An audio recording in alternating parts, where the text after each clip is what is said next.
ಕೆಲಸವನ್ನ ಹುಡುಕಿಕೊಂಡು ಬೆಂಗಳೂರಿಗೆ ಬರೋ ಮಹಿಳೆಯರೇ ಬಿ ಕೇರ್ಫುಲ್. ಕೆಲಸ ಹುಡುಕಿಕೊಂಡು ಸಿಲಿಕಾನ್ ಸಿಟಿಗೆ ಬರ್ತಾ ಇರ್ತಾರೆ, ಆದ್ರೆ ಇವರೇ ನಿಮ್ಮ ಟಾರ್ಗೆಟ್ ಆಗ್ತಾರೆ. ಕೆಲಸ ಹುಡುಕಿ ಬೆಂಗಳೂರಿಗೆ ಬರೋ ಮಹಿಳೆಯರೇ ಬಿ ಕೇರ್ಫುಲ್, ಎಚ್ಚರದಿಂದ ಇರಿ.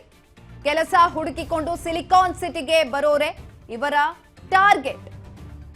ಮಾನವ ಕಳ್ಳ ಸಾಗಾಣಿಕೆ ಮೂಲಕ ವೇಶ್ಯಾವಾಟಿಕೆ ದಂಧೆ ನಡೆಸೋ ಕೀಚಕರು ಇವರು. ಮಾದನಾಯಕನಹಳ್ಳಿ ಪೊಲೀಸ್ ಠಾಣೆ ವ್ಯಾಪ್ತಿಯಲ್ಲಿ ದಂಧೆ ಬಯಲಾಗಿದೆ. ಬೆಂಗಳೂರು ಉತ್ತರ ತಾಲೂಕು ಹುಸ್ಕೂರು ರಸ್ತೆ ಮಂತ್ರಿ ಲೇಔಟ್ನಲ್ಲಿ ಬೆಳಕಿಗೆ ಬಂದಿರುವಂಥದ್ದು ಈ ಒಂದು ಘಟನೆ. ಹೊರ ರಾಜ್ಯದ ಹೆಣ್ಣು ಮಕ್ಕಳೇ ಈ ನೀಚ ಕ್ರಿಮಿಗಳ ಟಾರ್ಗೆಟ್ ಆಗಿರ್ತಾರೆ.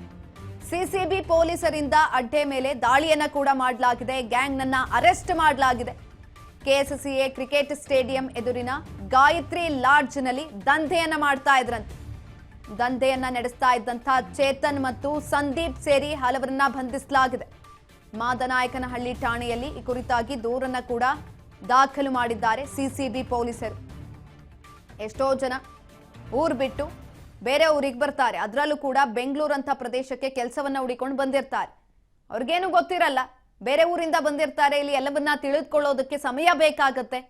ಅಲ್ಲಿರುವಂಥ ಜಾಗಗಳಾಗಿರ್ಬೋದು, ಕೆಲವೊಂದಷ್ಟು ರೀತಿಯಾದಂಥ ಕೆಲಸದ ಸ್ಥಳಗಳಾಗಿರ್ಬೋದು, ಪ್ರತಿಯೊಂದನ್ನು ಕೂಡ ತಿಳ್ಕೊಳ್ಳೋದಕ್ಕೆ ಸಮಯ ಬೇಕಾಗತ್ತೆ. ಹಾಗಾಗಿ ಇಂಥವ್ರನ್ನೇ ಟಾರ್ಗೆಟ್ ಮಾಡಿ ಬಲೆಗೆ ಬೀಳಿಸ್ಕೊಳ್ಳುವಂಥದ್ದು. ಮಾನವನ ಕಳ್ಳ ಸಾಗಾಣಿ ಮೂಲಕ ವೇಶ್ಯಾವಾಟಿಕೆ ದಂಧೆಯನ್ನ ನಡೆಸ್ತಾ ಇದ್ದಾರಂತೆ ಈ ಕೀಚಕರು. ಇದೀಗ ಪೊಲೀಸರು ಇವರನ್ನ ಬಂಧಿಸಿದ್ದಾರೆ. ಆ ಗ್ಯಾಂಗ್ ಅನ್ನ ಮಾದನಾಯಕನಹಳ್ಳಿ ಪೊಲೀಸ್ ಠಾಣೆ ವ್ಯಾಪ್ತಿಯಲ್ಲಿ ಈ ಒಂದು ದಂಧೆ ಬಯಲಾಗಿರುವಂಥದ್ದು. ಹೊರ ರಾಜ್ಯದ ಹೆಣ್ಣು ಮಕ್ಕಳೇ ಈ ನೀಚ ಕ್ರಿಮಿಗಳ ಟಾರ್ಗೆಟ್. ಯಾಕಂತ ಅಂದ್ರೆ ಅವ್ರಿಗೆ ಭಾಷೆ ಬರಲ್ಲ, ಏನೂ ಗೊತ್ತಾಗೋದಿಲ್ಲ, ಜೊತೆಯಲ್ಲಿ ಈಸಿಯಾಗಿ ನಂಬಿಸಬಹುದು. ಈ ರೀತಿ ಎಲ್ಲ ಆಲೋಚನೆಗಳನ್ನ ಮಾಡಿ ಅವರನ್ನೇ ಟಾರ್ಗೆಟ್ ಮಾಡಿರ್ತಾರೆ.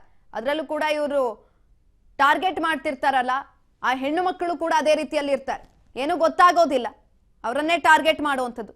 ಇನ್ನು ದಂಧೆಯಲ್ಲಿ ಸಿಲುಕಿದ್ದ ಹೆಣ್ಣು ಮಕ್ಕಳನ್ನ ರಕ್ಷಿಸಿ ವಿಚಾರಣೆಯನ್ನ ಮಾಡಲಾಗ್ತಾ ಇದೆ. ವಿಚಾರಣೆ ವೇಳೆ ಈ ಗ್ಯಾಂಗ್ನ ಶಾಕಿಂಗ್ ವಿಚಾರಗಳು ರಿವೀಲ್ ಆಗ್ತಾ ಇದೆ. ಹೊರ ರಾಜ್ಯದ ಮಹಿಳೆಯರಿಗೆ ಉದ್ಯೋಗ ಕೊಡಿಸೋದಾಗಿ ನಂಬಿಸಿ ಗಾಳ ಆಗ್ತಿದ್ರಂತೆ. ಅಕ್ರಮವಾಗಿ ಲಾಡ್ಜ್ ರೂಮ್ನಲ್ಲಿರಿಸಿ ಹಣದ ಆಮಿಷವನ್ನ ತೋರಿಸಿ ವೇಶ್ಯಾವಾಟಿಕೆಗೆ ಎಳ್ಕೊಳ್ತಾ ಇದ್ದಿದ್ದಂಥದ್ದು. ವೇಶ್ಯಾವಾಟಿಕೆ ಬಯಸೋ ಪುರುಷರನ್ನ ಸಂಪರ್ಕಿಸೋ ಗ್ಯಾಂಗ್ ಇದು. ವಾಟ್ಸ್ಆಪ್ ಮೂಲಕ ಹೆಣ್ಣು ಮಕ್ಕಳ ಫೋಟೋವನ್ನ ಕಳಿಸಿ ದಂಧೆಯನ್ನ ಮಾಡ್ತಿದ್ರು. ಆನ್ಲೈನ್ ಮೂಲಕ ಹಣವನ್ನ ಪಡೆದು ಹುಡುಗಿಯರ ರೂಮ್ಗೆ ಕಳಿಸೋ ಗ್ಯಾಂಗು. ಜೊತೆಯಲ್ಲಿ ಇದೀಗ ಪೊಲೀಸರ ಬಲೆಯಲ್ಲಿ ಸಿಕ್ಕಿ ಬಿದ್ದಿದ್ದಾರೆ. ಹುಡುಗಿಯರನ್ನ ವಿಚಾರಣೆ ಮಾಡಿದಂತಹ ಸಂದರ್ಭದಲ್ಲಿ ಕೆಲವೊಂದಷ್ಟು ರೀತಿಯಾದಂತಹ ಮಾಹಿತಿಗಳು ಕೂಡ ಹೊರಗಡೆ ಬಂದಿರುವಂಥದ್ದು.